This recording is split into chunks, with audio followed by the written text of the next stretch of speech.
Bonsoir à tous et bienvenue dans votre journal. Ce soir, la rédaction accueille Elanziz Amidou, secrétaire départemental de l'UDFO. Bonsoir.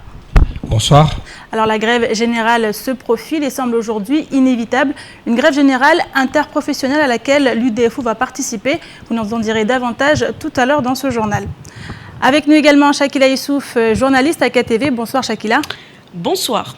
Alors aujourd'hui, les Mahorais fêtaient le Nouvel An musulman et pour cette année 1437, l'ambiance était à la fête. On en parle avec vous tout à l'heure, mais d'abord voici les titres de ce jeudi 15 octobre.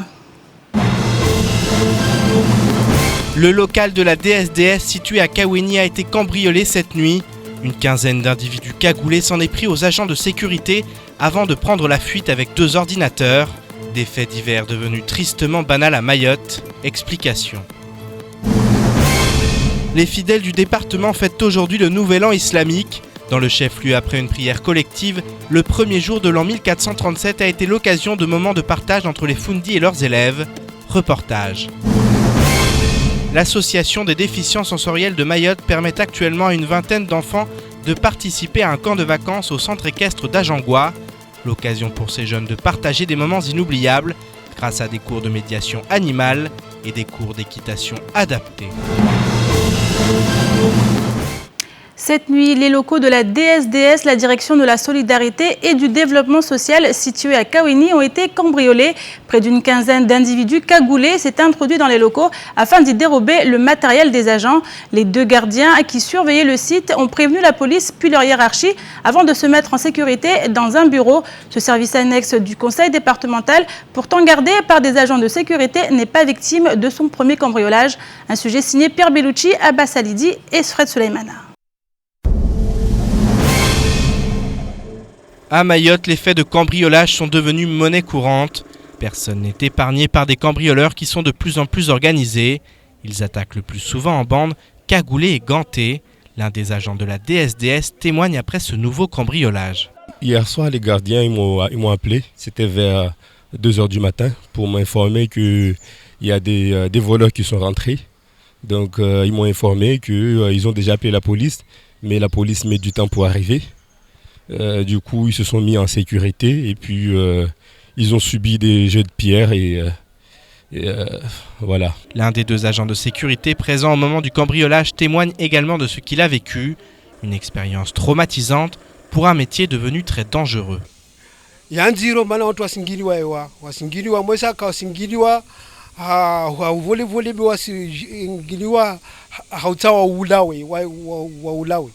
Ça fait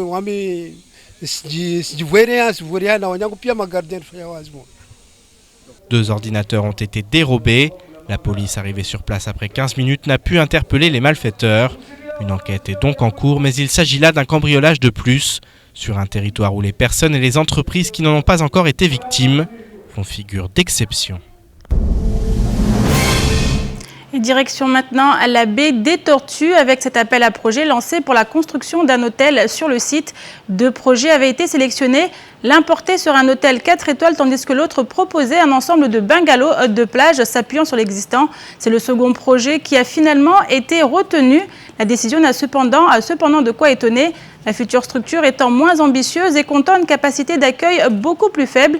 Une décision contre laquelle s'insurgent les porteurs du projet d'hôtel 4 étoiles et qui, selon eux, va à l'encontre du développement du tourisme ici à Mayotte. On écoute Gwenaël Varela lors de la matinale de Kwezi. Je pense qu'on ne restera pas à Mayotte. Parce qu'on voit clairement qu'il n'y a aucune volonté de développer le tourisme. Et c'est pas que mon sentiment personnel, puisqu'on a reçu sur le catamaran la délégation réunionnaise, mauricienne et des Théo allemands et des journalistes allemands. On leur a fait visiter le lagon. Ils ont trouvé ce lagon absolument magnifique, cette nature luxuriante et la culture forte. Et ils disent, mais les Allemands, c'est ce qu'ils veulent, c'est ce qu'ils recherchent. Des destinations originales. Enfin voilà, tout le monde ne va pas à Mayotte. Voilà, c'est compliqué, etc. Et c'est ça qu'ils recherchent. Et l'authenticité. Et ils nous ont dit, mais on comprend pas. On comprend pas pourquoi c'est pas aussi développé, qu'il n'y a pas d'hôtels, digne de ce nom. Il y a des hôtels, mais faut voir dans quel état ils sont. Mais donc même eux ne comprennent pas. Et le représentant du ministre de Maurice a dit mais il faut une volonté politique. S'il n'y a pas de volonté politique ferme, ça n'arrivera jamais. À noter que l'intégralité de ce temps de parole sera disponible à la fin de cette édition. Et le développement de Mayotte, il en est question également avec vous, Elan Ziz. Un développement qui vous rime avec égalité de traitement entre les Mahorais et les autres Français. En ce moment, c'est la revendication que tous les syndicats de Mayotte scandent. On a vu, vous avez fait part d'une motion générale à travers laquelle vous montrez que vous allez bien participer au mouvement de grève qui aura lieu le 3 novembre prochain. Bien entendu, on a tous la ferme volonté d'en découdre avec cette situation qui est quand même déconcertante, où le syndicalisme est frappé de plein front et attaqué de toutes parts par le grand patronat. Donc naturellement, vous savez très bien que nous, à Force ouvrière, nous sommes un syndicat libre et indépendant. Donc nous, on n'encaisse pas les coups, on ne subit pas. Donc nous, on est dans l'action syndicale. Et donc cette action syndicale, ça va se traduire certainement par la grève générale interprofessionnelle. Je pense très sincèrement, c'est la seule réponse à donner à ces attaques-là. Parce qu'aujourd'hui, je pense qu'il est temps pour le département de Mayotte d'amorcer un développement économique et social dans un environnement serein. Parce qu'aujourd'hui, l'environnement, il est malsain. On ne peut pas développer un pays dans des conditions où le grand patronat licencie à tour de bras des délégués syndicaux, fait ce qu'il a envie de faire en toute impunité, même si nous, on dénonce les choses. Par exemple, on a dénoncé des entraves à la liberté de grève, on a dénoncé pas mal de choses. Il n'y a pas de réponse pénale à tout ça parce que c'est le grand patronat. Donc, il y en a assez de tout ça. Donc, c'est pourquoi notre action va se traduire par une grève générale et interprofessionnelle. Et comme je l'ai dit sur votre plateau ici, on ne peut pas construire de rapport de force tout seul. Il va falloir que toute la classe ouvrière, et je dirais même toutes les organisations syndicales de Mayotte, se joignent à ce mouvement-là, parce que c'est l'occasion de dire qu'on est dans un département français, on exige l'application du droit commun, parce qu'on vit dans une république une et indivisible. Alors il y a 2 jours, s'est tenue la CCT extraordinaire que vous aviez demandé, que vous attendiez vraiment depuis un moment. Alors votre sentiment sur ce qui s'est passé durant cette rencontre? Mais nous, on avait quand même un préalable qu'on avait posé. C'est qu'on ne peut pas dire qu'on est content et qu'on part comme ça de gaieté et de mon cœur vers un dialogue social qui n'existe pas. Parce que c'est ça la question aujourd'hui. Est-ce que le dialogue social existe, oui ou non? La réponse des organisations syndicales de Mayotte, qui sont unanimes sur la question, le dialogue social n'existe pas. Donc quand on dit que le dialogue social n'existe pas, pourquoi faire semblant et s'asseoir autour d'une table avec nos bourreaux, ceux-là même qui décapitent nos délégués syndicaux, qui portent un coup dur, mortel au syndicalisme mahorais? On ne peut pas tolérer ce genre d'agissement-là. C'est pourquoi on a quitté la table de CCT, le tour de table, on l'a quitté. Parce que c'est de l'hypocrisie tout ça. Il va falloir que ces patrons-là qui nous demandent de dialoguer, il va falloir que ceux-là même fassent preuve d'un comportement exemplaire, ce qui n'est pas le cas. Alors, vous étiez il y a quelques jours en France, vous avez vu votre confédération, vos confrères de métropole. Alors, quelle a été leur position sur ce qui se passe à Mayotte, sur votre participation à la grève du 3 novembre? Vous le savez très bien que nous, à Force ouvrière, nous, on est un syndicat fédéré et confédéré. Donc, toutes les actions qu'on va faire à Mayotte ici sont suivies de très près par notre confédération et nos fédérations. Donc, c'est dans cet élan même, dans ce sens-là, que je suis allé au comité confédéral national exposer le cas de Mayotte.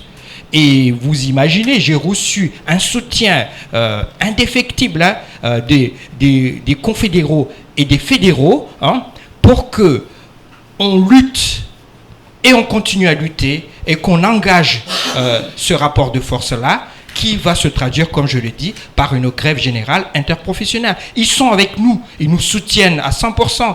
Donc, c'est ce message-là que je l'ai traduit à travers la motion que j'ai communiquée à la presse.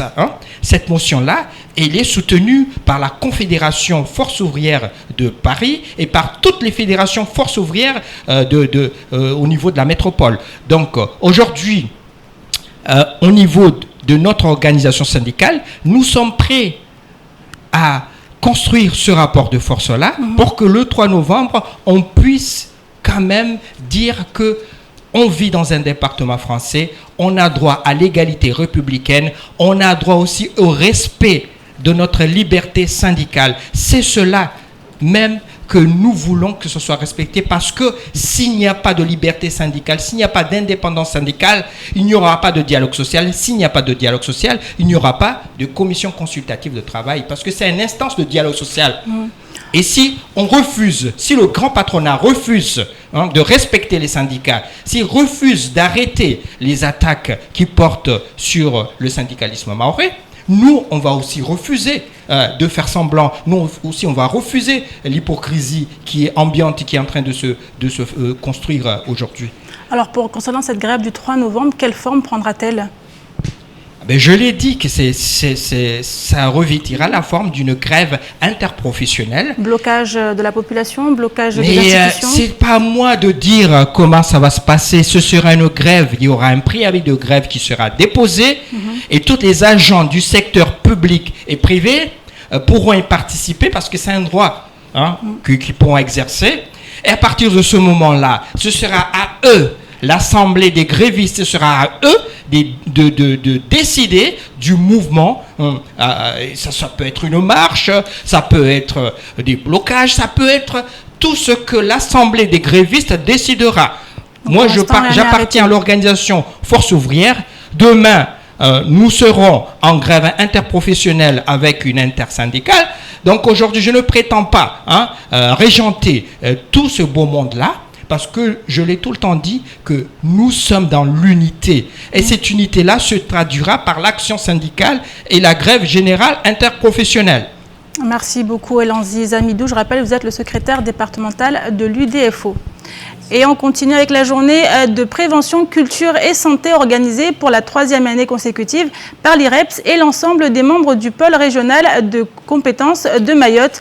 L'événement a pris place au centre universitaire de Dembéni de 8h à 17h et près de 130 acteurs de la santé et de l'éducation ont répondu présents.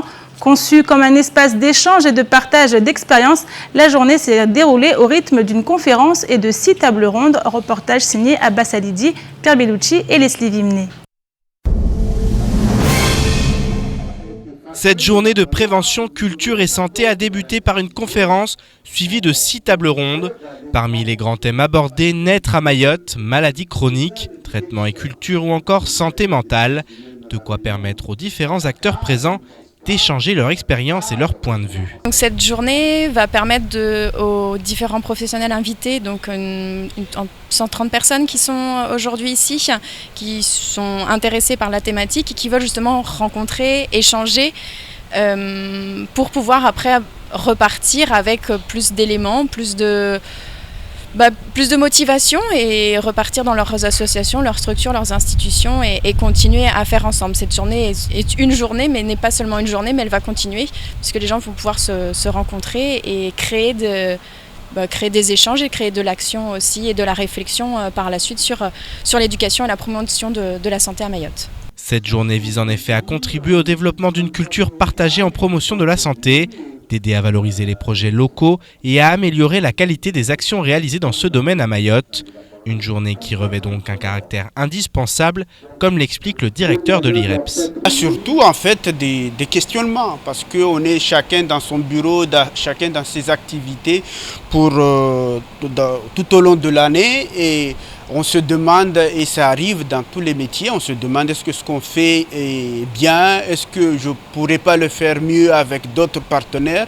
Donc l'idée c'est surtout ça, avoir ce moment où on peut échanger, avoir ce moment où on peut dire ce qui se passe et puis surtout peut-être, et là c'est l'intérêt de cette journée, c'est nouer des relations, nouer des partenariats et qu'on parte de cette journée revigorée et qu'on ait encore plus de partenariats, plus d'acteurs mobilisés et sensibilisés pour la promotion et l'éducation pour la santé ici à Mayotte. La mixité culturelle et professionnelle des acteurs présents a permis d'enrichir les débats pour tenter d'avancer dans une même direction. Donc c'est un public, on va dire, autant de Mahorais, métropolitains, et du coup c'est aussi des questionnements qui sont autant des deux côtés, on va dire, pas que des questionnements culture et santé qui pourraient intéresser uniquement les métropolitains, mais aussi les Mahorais, voilà, de voilà comment travailler ensemble et d'avancer ensemble, parce qu'on voit qu'avec la départementalisation, il y a des nouvelles institutions, des nouveaux schémas, des nouvelles priorités, et donc voilà, comment avancer ensemble pour répondre au mieux aux besoins et, de la population et surtout d'être au plus à l'écoute de la population. Répondre aux besoins d'une population très diverse mais aussi très fragile. Voilà bien l'objectif final de cette journée, ô combien enrichissante. L'ambiance était à la fête aujourd'hui pour les Mahorais ainsi que pour tous les musulmans du monde. Ils fêtaient ainsi le nouvel an du calendrier islamique. L'an dernier, la célébration à Mayotte par plusieurs madrassas du chef-lieu avait choqué plus d'un. Pour rappel, celle-ci avait organisé un défilé durant lequel des enfants faisaient le salut militaire. Tenant ainsi compte des critiques faites par l'ensemble des Mahorais, les Fundis des madrassas ont choisi cette année d'organiser un tournoi de football précédé par une grande prière collective tôt ce matin. Reportage Sakila Essouf et Leslie Vimné. Ils ont chaussé leurs baskets le temps d'un tournoi de foot avec leurs élèves de la madrasa. En ce jour de Nouvel An, les Fundis veulent ainsi partager des moments d'activité ludique pour créer des liens et de se rapprocher de leurs élèves. Normalement, on joue quand même, on peut jouer. On est Fundis au madrasa, mais dehors aussi on a notre respect envers nos élèves. Mais aussi on a le droit quand même de jouer entre nous, pour leur encourager comme je vous avais dit, pour leur donner les efforts que demain, si on n'est pas là, mais eux-mêmes ils peuvent nous remplacer. Maintenant nous sommes uniquement que cette madrasse. On n'a pas eu l'occasion de financement parce que c'est entre nous-mêmes, on n'a pas d'aide sur le financement pour organiser des jeux pour les filles. Et le foot, ça ne nous coûte rien. Parce que uniquement que le foot, les joueurs devaient nous rejouer. On a profité, c'est l'occasion. Bon, on le prend. C'est nulle part qui mentionnait que le musulman ne peut pas s'amuser, le musulman ne peut pas jouer le foot. C'est impossible.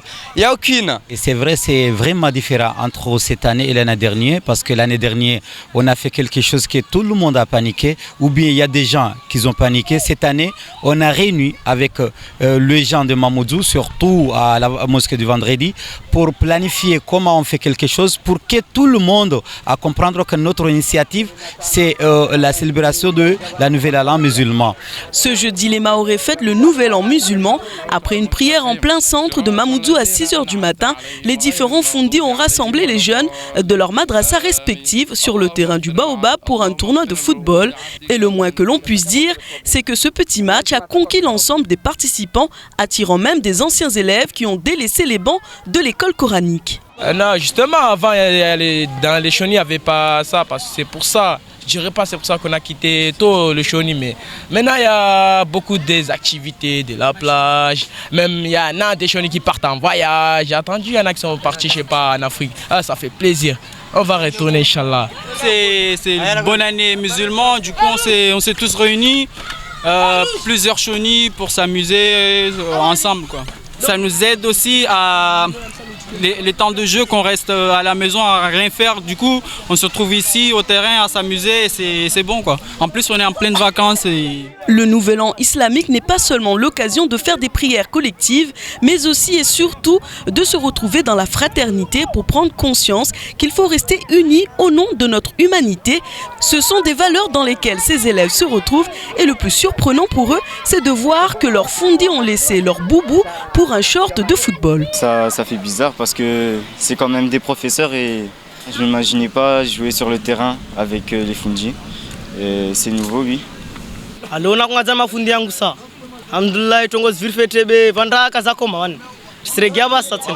Le tournoi de foot a été clôturé par une prière collective menée par l'un des anciens enseignants de la madrasa de Dembéni qui sera en charge de cette prière collective. En fait, aujourd'hui, l'objectif, c'est le déplacement entre le prophète Mohamed pour aller, on déplace Makkah pour aller à Madina. Les Arabes, il a dit c'est la hijri. C'est le voyage pour on prépare. Il faut aussi les autres, surtout les musulmans, pour en prier beaucoup, pour on demande pardon, pour on demande Dieu pour pardon. Si on est ensemble, c'est ça qu'on trouve la solution en concernant des crimes et la violence, etc., etc. C'est ça que Dieu même qu'il a dit que là, il faut changer, il faut on réalise, il faut ensemble. C'est ça que Dieu qu'il change la cœur, c'est ça que Dieu qu'il t'aide.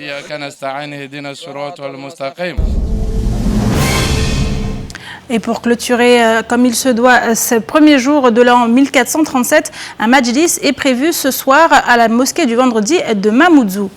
Et en ce jour de fête, nous sommes également partis à la rencontre des Mahorais afin qu'ils puissent faire part de leurs vœux. Santé, bonheur, guérison, les fidèles prient pour tous et pour que cette année 1437 soit synonyme de paix et de prospérité. On écoute leurs souhaits au micro de Shakila Youssouf et Leslie Vimné.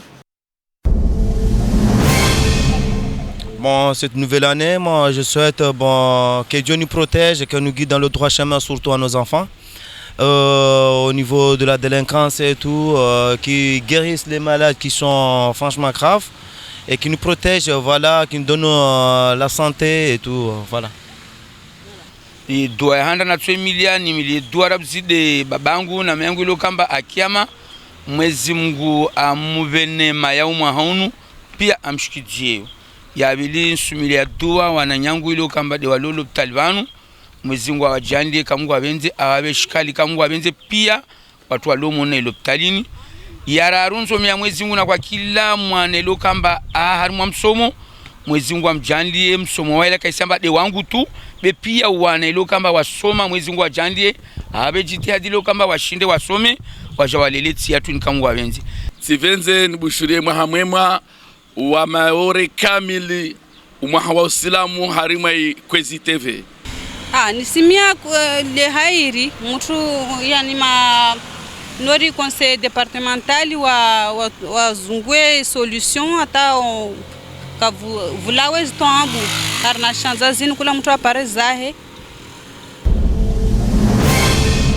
Alors Shakila, ce premier jour de l'an 1437 du calendrier islamique a été célébré comme il se doit à Mayotte. On a vu ces Fundis, ces professeurs d'école coranique jouer au foot avec leurs élèves. C'est assez particulier. Là, aujourd'hui, les gens découvrent de nouvelles images par rapport à l'année dernière. C'est même Fundi qui avait organisé un défilé avec les enfants faisant le salut militaire. Et là, cette année, c'est complètement autre chose. Parce que voilà, ils ont rencontré les cadis, ils ont essayé aussi de comprendre les coutumes de Mayotte. Ils ont essayé aussi de comprendre pourquoi ils ont choqué les gens. Et voilà, et ça a donné ça. Aujourd'hui, ils ont organisé un tournoi. Ce qui était intéressant, c'est qu'il y avait même des élèves ou même des jeunes qui sont là pendant les vacances, qui s'ennuient, qui se sont rejoints, qui ont rejoint le groupe. Et voilà, ils sont rentrés là comme s'ils avaient jamais... ils avaient toujours été dans les écoles coraniques. Et ça, c'était une très bonne chose. Surtout à notre époque, là, où on voit toutes les divisions qu'il y a dans la religion musulmane.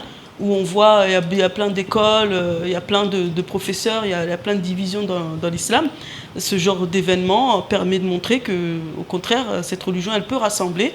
Et surtout, en cette nouvelle année, il faut savoir aussi que le premier jour, le premier Muharram, le 1er janvier, ça indique le premier jour de l'hégire en fait. C'est le moment où le prophète s'est exilé de la Mecque, là où il est né, pour partir à Médina. Donc en fait il était menacé de mort et il est parti à Médina, et c'est à partir de là que le calendrier musulman a existé, a été créé. Voilà. Alors est-ce qu'à Mayotte justement la valeur de ce jour de l'an est la même qu'ailleurs dans d'autres pays musulmans, ou alors la position de Mayotte fait que aujourd'hui c'est un jour qui passe plus ou moins inaperçu pour beaucoup de gens? Pour les madrasas, c'est un jour exceptionnel. Ils ont envie de partager leur joie avec tous les Mahorais, avec tous les musulmans ou non musulmans. Mais c'est ce qu'ils disaient, c'est que c'est une journée qui n'est pas suffisamment valorisée et que peut-être il faudrait penser à le mettre dans le calendrier français et montrer ce que c'est le nouvel an. C'est comme le 31 décembre. Voilà, donc les gens, les musulmans, eux aussi, ils ont envie de partager leur joie, de montrer comment eux, ils fêtent leur premier jour, enfin la fin de l'année. Voilà. Merci beaucoup Shakila pour ces précisions, et je vous propose maintenant de faire un petit tour d'horizon de ce jeudi 15 octobre pour voir ce qui s'est passé dans l'actualité en bref, et c'est présenté par Pierre Bellucci. Le choc de simplification annoncé en avril 2014 consiste en 50 mesures, dont la simplification de la fiche de paye. L'objectif est clair, rendre le bulletin de salaire compréhensible par tous les salariés et faciliter la gestion de la paye pour les entreprises. La mise en place se déroulera en 3 phases. Dans un premier temps, les entreprises pourront expérimenter ce nouveau bulletin dès 2016 sur la base du volontariat. Il sera ensuite mis en œuvre dans les sociétés de plus de 300 salariés en 2017 et devrait être généralisé à partir du 1er janvier 2018.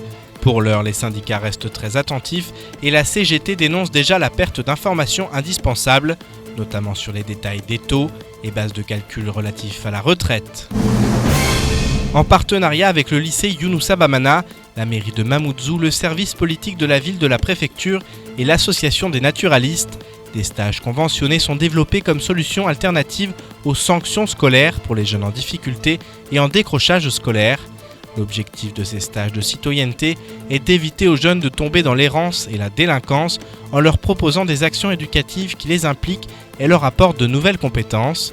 Parmi ces activités, nettoyage de l'environnement rural et urbain, alphabétisation des jeunes élèves en difficulté, apprentissage du secourisme, stage agricole. Depuis mardi et jusqu'à samedi, l'association des naturalistes propose le séjour du tri pour former 5 à 6 jeunes au tri sélectif et à la valorisation des déchets. Lors de ce séjour, les jeunes deviendront ensuite ambassadeurs et interviendront au sein d'accueil collectif de mineurs sur les plages et les espaces publics pour sensibiliser la population au tri et transmettre leurs nouvelles connaissances acquises. Le séjour se terminera par un voulé ce samedi 17 octobre à Musical Plage, en compagnie des différents partenaires du projet. La compagnie aérienne comorienne Interil vient de réceptionner son nouvel appareil. Il s'agit d'un LED 410 pouvant transporter 19 passagers. D'une autonomie de 1040 km, sa vitesse de croisière est de 311 km/h. Le vol inaugural a eu lieu hier, mercredi 14 octobre, et le chef de l'État comorien, Ikililou Douanine, s'était déplacé à l'aéroport de Ahaya pour accueillir l'avion ainsi que le directeur de la compagnie, Seyfoudine Inzoudine. L'appareil a atterri à l'aéroport de Pamandzi dans la matinée. Interil Air est désormais propriétaire de 5 avions qui répondent tous aux exigences des normes européennes. Alors qu'il y a quelques semaines, le directeur d'Interil envisageait de quitter les Comores. Aujourd'hui, les choses semblent être rentrées dans l'ordre, tandis que la compagnie continue de grandir. Le centre équestre d'Injangwa accueille actuellement des enfants déficients. La structure peut se targuer d'être l'un des 5 sites labellisés et habilités à recevoir ce type de public, notamment en camp de vacances. C'est donc dans ce cadre-là que se déroule depuis lundi et jusqu'à dimanche un camp organisé par l'Association des déficients sensoriels de Mayotte. Accompagné de 4 moniteurs, une vingtaine d'enfants participent ainsi à des activités essentiellement tournées vers la nature et l'environnement. Un reportage signé Pierre Bellucci, Abbas Alidi et Leslie Vimné. En cette période de vacances scolaires, le centre équestre Lagon Équitation accueille une vingtaine de petits campeurs. À l'initiative de l'Association des déficients sensoriels de Mayotte, ce camp offre à ces jeunes des moments de partage. Alors en fait, le centre équestre fait partie des 5 sites labellisés par Jeunesse et Sport pour les camps de vacances. Et du coup, il y a des séjours qui sont organisés. En l'occurrence, là pendant les vacances, c'est la DSM qui a investi les lieux. Et on en profite pour faire cohabiter les enfants ordinaires et les enfants porteurs de handicap sur le site du club. En parallèle du groupe de l'ADSM, 12 enfants de 6 à 12 ans sont présents pour un stage d'équitation de 3 jours. De quoi permettre à tous ces jeunes cavaliers de se rencontrer, se connaître et s'entraider, quelle que soit leur situation. Aujourd'hui à Mayotte, le handicap reste encore un sujet relativement tabou. Il y a peu de structures qui œuvrent pour ces enfants-là. Aujourd'hui, différentes associations se mobilisent pour eux et c'est vrai que c'est bien de les faire sortir de chez eux et surtout de leur montrer que même avec un handicap, on est capable de faire comme les enfants ordinaires et avoir une vie tout à fait normale. L'objectif du camp est également de prouver que chaque enfant, quelles que soient ses difficultés quotidiennes, peut s'épanouir à travers des activités de groupe. Il faut qu'ils fassent des activités quand même, que les poneys, ça a l'air de leur plaire pour l'instant et voilà, ils sont contents d'être là, ils veulent toujours les toucher, les caresser, les brosser et voilà, on les prend comme des enfants, on prend tous les enfants pareil en fait. Donc, c'est-à-dire il n'y a pas de distinction? Il n'y a pas de distinction du tout. Après, on reste un peu vigilant, mais toujours, c'est comme s'ils ne connaissaient pas les poneys, que c'était des enfants qui voyaient pour la première fois des poneys. Si ces sessions sont réservées à des enfants en situation de handicap, le centre est ouvert à tous pendant les vacances scolaires ou lors des séjours mixtes, les participants partageant le même campement. La semaine prochaine, un autre groupe de l'ADSM prendra ainsi le relais. En ces temps difficiles, cette mixité particulière reste une belle leçon de vivre ensemble et confirme plus que jamais que la peur de l'autre, la peur de l'inconnu comme la peur de la différence peuvent être facilement combattues. Et c'est la fin de cette édition. Merci à vous de l'avoir suivi. Une édition que vous pourrez suivre en rediffusion sur notre site l'infocoesie.fr et sur OM5. La suite des programmes, c'est avec Ornella Perrine pour la météo. Suivra juste après l'invité du temps de parole, Gwenaëlle Varela. Elle était ce matin au micro de Patrick Millan. Et prochain rendez-vous avec l'information demain en radio dans la matinale avec le journal présenté par Pierre Bellucci. Excellente soirée à vous sur KTV.